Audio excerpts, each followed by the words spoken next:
You're entering a natural mystic zone. No penny them I never walk alone. Ancestors better them a natural mystic zone. Blessed enough to know I never walk alone. Stay rising.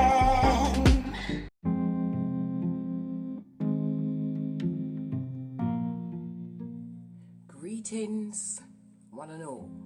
I am Natural Mystic. We are bouncing back, and I am here with another episode 5, I believe, of what you really need to start a business, and just cutting out some of the jargon, but going into detail in regards to the basics, 101 should we call it, on how to start, register, and then we'll move on to branding and things like that later on. So thank you one and all for joining me. It's a pleasure to be here. I do have something that I'll be sipping on. Keep my dulcet tones nice and smooth for you all. I try my best not to sip too loud.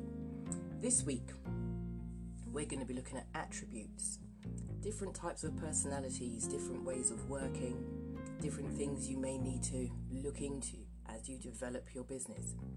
Last week's episode was all about the red tape and what hurdles you have to jump through, perhaps, or overcome in order to get your business up and running. So let's start. Attribute. What does that actually mean? A quality or feature regarded as a characteristic or inherent part of something. So different attributes. Give you some examples. Driven to succeed, somebody who is a visionary, somebody who likes to do research, and then you have those enterprising or entrepreneurs. Every business has more than one function to operate successfully. The different functions depend on the type of business and size of business. Some of the functions I'm about to outline. Visionary. The person that came up with the idea, the owner of the business or business partner. Developer, the person that knows the process and brings things together. So kind of like a logistical type of role even. Researcher, the person that can use their initiative, utilize contacts along with having the ability to source new ones and deliver the required information, can stay up to date on the industry, the competitors, and the market. So the researcher is an integral part of any business. We then move on to the labour force, and I don't want to use the word force, or the labourer, the employee, the apprentice, the trainee, however you'd like to put that. The person that is hands-on and physically practical. Frontline staff, essential key worker staff perhaps. Then you have someone who looks after the accounts, the funds, or the finance. That person brings the money in to develop the business, or someone that's good with numbers. They can balance the books, show you where your income is, where the outgoings are, what the overheads are, what the cost implications are for advertising campaigns, all that sort of thing. Speaks about budgeting. Skills and trade. Now, this type of person I would say is like a supervisor, a specialist, an expert, and they qualify or have expertise in a very specific area within your business, but they bring a very big benefit to your business. And then you have administration, secretarial, again, another integral part of the business. This person has computer skills, email writing, letter writing, filing, and also how to communicate well, not just on the phone, but written, audibly, verbally, in person, can build rapport, investigative, and really is a key problem solver. They're generally the frontline staff, the first person you come into contact with So you need to ensure that the administrator or the administration that you're doing in the background is always kept up to date also. So these set skills become the foundation of your business or operation, your business operationally. No one needs to have a degree, a master's, a PhD. It is useful if it's in business or if it's in a specific area that your business is in, a specific industry. However, you can just get by on basic awareness. You can then be proactive in your self-development and learning so you can fulfill the criteria that's required. Sometimes, as a little tip, you may find that one person can have all the attributes mentioned, and more than one person on the team can have all the same attributes. They are all useful. So I say some people are designed to be in certain areas of your business. Some people are multi-skilled and flexible within business, and then there are others that they just want to do a specific job, and there's nothing wrong with that. So next I'm going to move into a little bit more into the attributes and the different things that you may need within your business. Now this is quite detailed, so I'm going to break it down into a couple of small bite segments. So the first segment is all about formula, a method or procedure for achieving something. And within this section, I'm going to be talking about the 7 deadly sins. I'm going to be talking about the 4 color personalities. I'll be talking about the 12 pillars.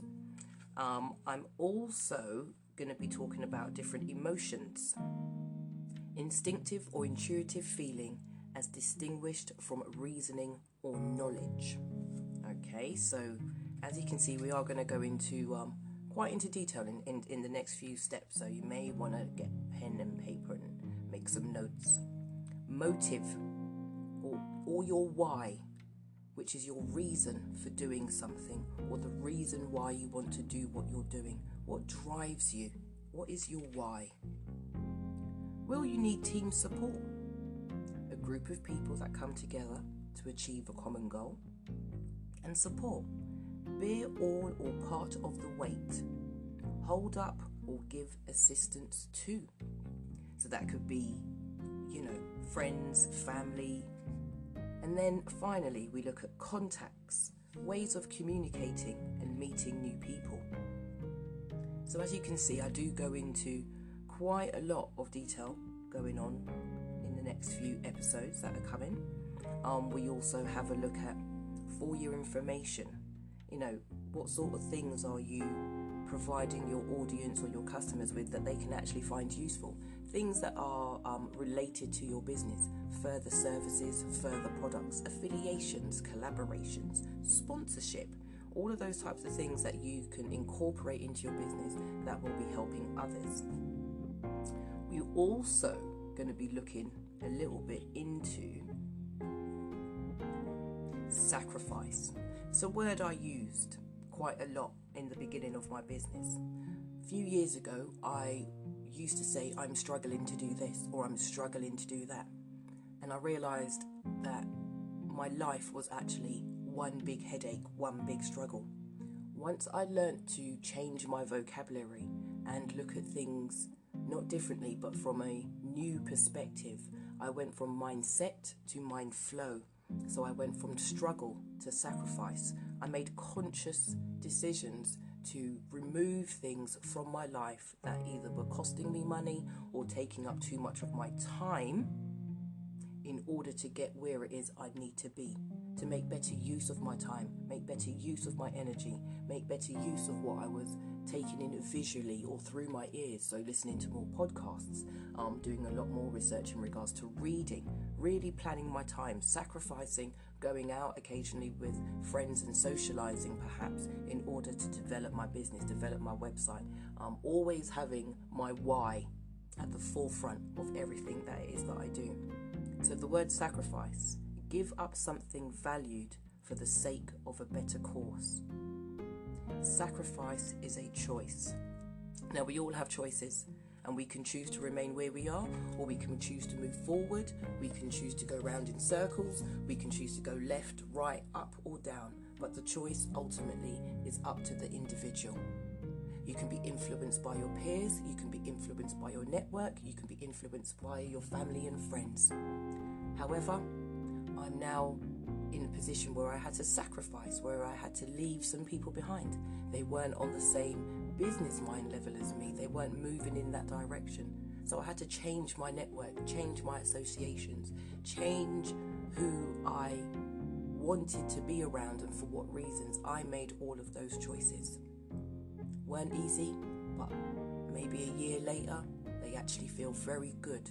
That those decisions and those choices I made for myself, I can see the benefits of those people. I can see how I also benefit those people. So with all that being said, we have come to a very critical point in the Bouncing Back Business podcast episodes. So please prepare for the next few sessions, as like I said, I go into quite a lot of detail in regards to the personalities, characteristics, different types of people you may come into contact with, how you may now begin to talk to these people, how you represent yourself. And then look out for Series 3, which is all about branding. Much love. Thank you so much for listening, taking your time and your energy, and I hope that I have filled you and your cup is now overflowing.